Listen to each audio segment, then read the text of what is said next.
I, 35 female, separated from my husband, 37, over 10 years ago. Unfortunately, he's left me with a lot of debt to pay and in a position where I was nearly homeless. I only finished paying off the debt 2 years ago, but there's still a lot of work to do to improve my credit history. Because of all the stress he caused me, we never got divorced or formally separated. As a matter of fact, we never spoke after I was kicked out of the flat, so his girlfriend Anna could move in. I was planning to file for divorce once I had enough spare income, but some events took place before I was able to do so. Now, to where I can be an idiot.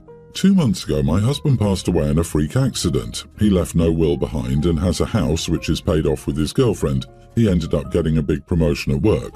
I've spoken to the lawyer, and because we never divorced or filed for separation, I'm entitled to half of the house as his next of kin. Last week, I informed Anna through a letter that I wanted the house to be sold. She can buy my half, or I will have to force a sale. It's up to her. I don't want to live in the house, but the money from the sale could really help to sort out the damage done by the loans I had to pay for the ex, as well as a deposit for my own place, so I don't have to live in an absolute nightmare due to poor credit and not a very high-paying job.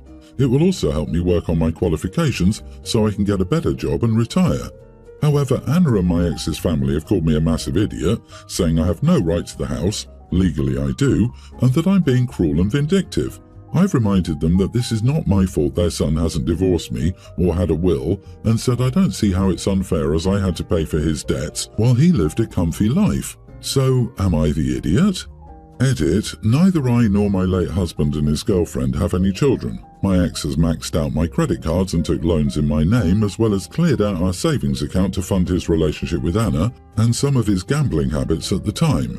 Due to being busy with work, I didn't discover the loans and cards being maxed out until it was too late, and I had a few notices of non-payment and him kicking me out and basically making it seem to everyone that I had the problem and he loaned me money, which I paid him back by taking loans and cards, as well as if I wanted him back, so made him gifts. The total amount of debt is a bit over $50,000, which also resulted in me losing my job while he got to keep his well-paid job. Regarding the house, both Anna and my ex are on the deeds and had joint mortgages, from what I was told, so legally she is entitled to the other half of the house.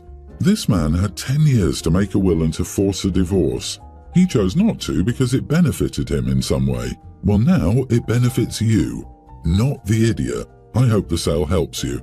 You owe nothing to his girlfriend. Sell the house and be done with it. Also, stop paying his debts if they are not also your debts. Some companies can assume you're admitting to the debts as your own by paying them. He had 10 years to make a will and to force a divorce. He chose not to. In many places, if they divorced, he'd have to take on half that debt. With no divorce, she had to pay it off to access credit and rebuild her life. Once she finished paying it off, she could start saving up. If he put his money into the apartment and into his girlfriend's accounts, waited a few years, then got divorced, he could have pressed for half of her savings, then negotiated to leave them alone in exchange for her relinquishing her 25% claim in the apartment. Someone who lies that well, defrauds and frames other people like this, can do something like that. His sudden unexpected death just wasn't part of the plan. Right? By being a selfish idiot, in the end he screwed over his nasty girlfriend who no doubt knew he was running up OP's cards too. Perfection. I love how this worked out for the OP. It saves her from future financial misery by this guy, and she gets to recoup some of her losses. Happy ending. It's called karma. OP, your ex has managed to repay you accidentally. I'm gonna guess neither Anna nor ex's family were concerned about the right thing to do when you were the one being negatively impacted. It sucks for Anna, but bad decisions often have bad consequences. Let Anna's family pick up her tab. She had no conscience or remorse knowing the situation your ex left you in, and now nor should you. Force the sale and take what you're due, OP.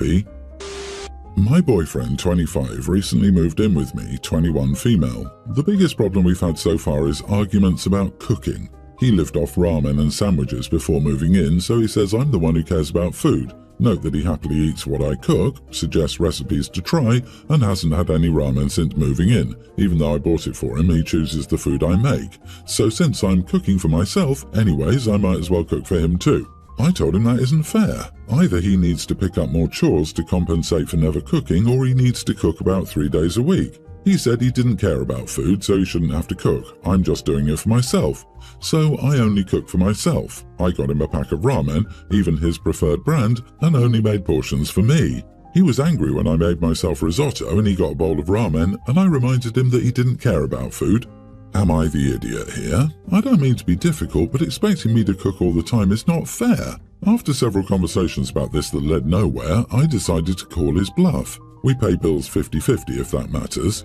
It's been about a week and he's angry and told me it's no more effort for me to cook for two than for one. But it's about the principle. I have college full-time and work part-time, he works full-time. Right now we each do our own laundry and take turns doing dishes. I deep clean the kitchen and bathroom every 2 weeks and he vacuums once a week and mops every 2 weeks. I cook and do groceries, and change the sheets and take out the trash and dust. Not the idiot. Perhaps instead of taking turns doing the dishes, you could do the cooking and he can do all the dishes. They're both daily chores and are kind of related, so fairness is more or less baked in. His argument that you are cooking for yourself anyway isn't a good one, really. If it stands, then his once-a-week vacuuming is for himself and shouldn't count. He's trying to pretend he doesn't care, but as soon as it inconveniences him, he suddenly cares. He does want you to cook for him and he values your cooking. So what does he get out of pretending he doesn't care?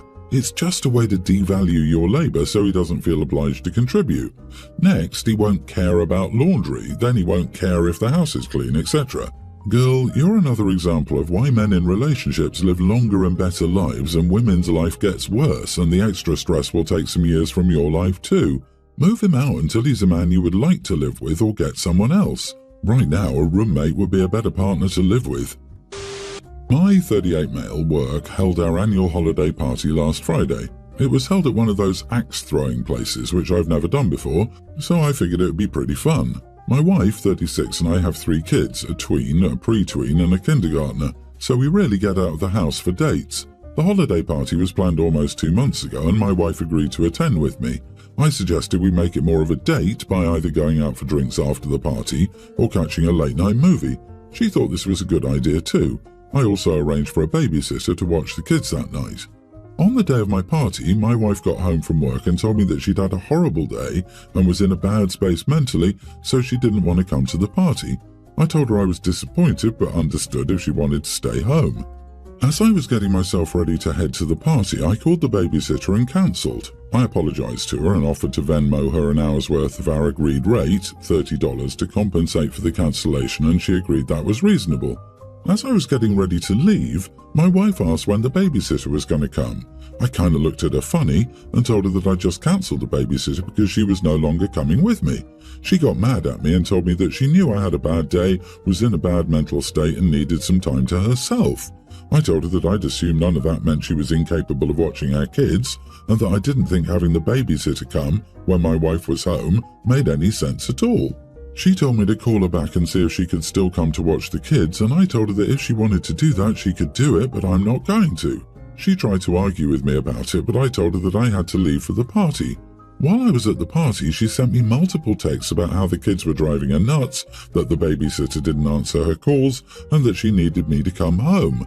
She kept blowing up my phone, and eventually I left the party over an hour early to go home. When I got there, she kept arguing with me about how I was an idiot for cancelling the babysitter when I knew she had a rough day. I told her I wasn't going to pay a babysitter just so that my wife could rest after a bad day.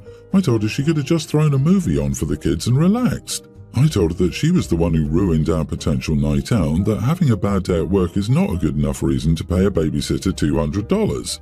She still thinks I was an idiot for cancelling the babysitter without talking to her first, and she's still mad at me for it. But I don't think that was an unreasonable assumption to make, considering that there have been plenty of times when I've had a bad day, and I'm still 100% capable of watching the kids by myself while my wife leaves the house. You are the idiot. First off, if you're going to cancel on your sitter within 12 hours, you should be paying her for the time she set aside for you. She can't find another gig at that time and probably depends on the money. Paying her for 1 hour is just insulting. Second, it's weird that you just immediately cancelled the sitter. You didn't even give your wife time to settle in and decide if she wanted to go for a walk or treat herself to some takeout by herself. Or maybe she got sick. Have you even asked? People always use sitters when they aren't actually going to an event. You could have checked in with her and given her the option. I agree, part of being in a true partnership is not going tit for tat, allowing your partner to be off the hook once in a while, working through minor disappointments, showing up for your person and communicating. It seems you missed the boat on all of those things. It sounds like you cancelled the babysitter to punish your wife for not going with you. For all the parents and/or folks who aren't independently wealthy responding OP's the idiot, please ask yourself this. When was the last time, after having a rough day at work, you decided that was a good reason to spend $200 on a babysitter so that you could stay home with your kids and the sitter? What? Never. Then shut up. Of course, OP, the person who made all the arrangements for their long-planned and much-anticipated date, cancelled the sitter because he hired her because no parent was going to be home with the kids. Why on earth would he throw away $200? That cash can be put towards the sitter when they're both able to go out. OP's not the idiot. Am I the only one who wonders if the wife would go out and do something else, and that's why she was angry about not having a babysitter? OP, it sounds like you ruined her night out alone and she got upset by that. I'm not so subtly implying that she'd planned to go out and celebrate with someone else. My daughter is a tween and petrified of dogs, sobbing, screaming, shaking. She will literally wet herself by them just being within sight. She has PTSD, dog-related, and is in therapy for it. My brother's girlfriend has a service dog for mental health reasons. We were informed of the dog and tried one interaction. We had the exact same situation. Crying, wet herself, clinging to her dad, and screaming if he tried to put her down. My mom told us they were planning for her to spend Christmas with the family. I said that would be fine as long as the dog stayed home. I did comment that he's only for mental health and she'll have my brother so she won't need the dog desperately. My parents agreed and explained the conditions to my brother and his girlfriend, who broke down in tears. They think I'm alienating her. I disagree and think I'm protecting my daughter's peace. My brother's girlfriend argues that her dog is fine and maybe his being friendly before upset her so she won't let him greet anyone. I know from experience that doesn't work with my daughter. I told my parents if the dog was there, we would not be. They have as such declared the dog an unwelcome guest. My brother is angry because this is his first Christmas with his girlfriend and we celebrate it every year with my parents. They should get this year. I don't think a girlfriend is more important than their grandchild, and my parents agree. Though my brother's words have been getting to me, I feel awful. So, am I the idiot for not allowing them? Not the idiot. The simple fact is you gave your parents and brother options. Your parents chose their grandchild over a dog for Christmas dinner. Your brother could have lunch or breakfast with your parents, but he's trying to push for the dinner for whatever reason. Christmas dinner is a family affair, not a parent, son, girlfriend, dog affair. He could have his girlfriend and a dog over earlier in the day and still come to dinner without his girlfriend and dog later. A dog does not come before a child, especially when the child is afraid of dogs, and the dog belongs to a person who may not be in all your lives in 3 months, 6 months, or a year. Good on your parents for choosing your child over a dog. Also, I can't imagine being okay with that if I were the brother. I'd think, oh wow, I don't want to do that to my niece. How can a brother and girlfriend think, oh, but this little girl should be okay for our sake? How can they not work around this? And like it's for a girlfriend, not even a fiancé or wife. Yeah, no, that's not important at all, I promise you. Not over the safety and well-being of a child. A child who, if you all cannot read, is literally in therapy to work on the issue. So maybe next year will be different. This year, the girlfriend and her dog can stay home and try again next year after some therapy if it all works out. I, nearly adult female, have a sister Rebecca, 29, who has 3 kids. Laurie, pre-tween female, Cammy, pre-tween female, and Trey, pre-tween male. I babysit them and they're really good kids. I like to bring over toys when I babysit. All their favourites are dolls. We also like watching shows and movies from doll brands. Rebecca is a vlogger with the whole beige aesthetic. It isn't my style, but it's not my business either. Now that I have a job and get paid for babysitting, plus a store discount for what I buy there, it's the first year I can buy people gifts on my own for Christmas. Most of it I got months ago. I got each of Rebecca's kids 2 dolls and something extra. There isn't anything wrong with them. All of those are child-friendly. When Rebecca heard I got them gifts, she wanted to see them.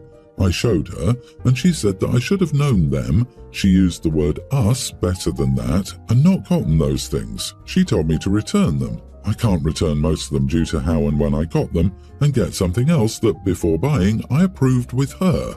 I got mad and asked what was wrong with what I got, and she called them disgusting and said that they don't fit in with anything. I told her that she might not be into those things, but they aren't for her, so her preferences aren't a factor, and her kids deserve happiness. She got mad and said that they were happy and stormed out. Our mom was siding with Rebecca and told me that if I really didn't want to buy something else, I could just sign on with her gifts. I really don't want to. I got them the gifts they deserve, and I don't understand why I shouldn't just give them to them. But I could be wrong. No one is agreeing with me.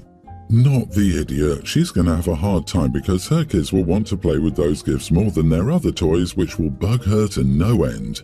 The point of having a child is to make them happy, not to have them as accessories in the background of your Insta life. It sounds like much of the family is a bunch of Grinches. Do the kids literally get stockings filled with coal? The kids don't get coal. It's not beige enough. Wood. They get shavings of wood.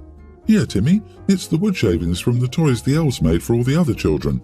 Just wait till they hit their teens and refuse to dress in beige, neutral, aesthetically pleasing to her and her followers. So these sad beige mom kids aren't allowed, especially at their ages, to choose the style and toys they like, not even just hidden away in their own bedrooms. I get how having your personal style can affect what you buy for your kids, especially when they're tiny. You want your baby to look cute, not like a clown. But when they grow, they get their own sense of what they like, what they want to wear and play with, etc., and that should be respected. Going as far as to put a color code for presents is just insanity. That's why kids have their room, where they can keep all the mismatched things.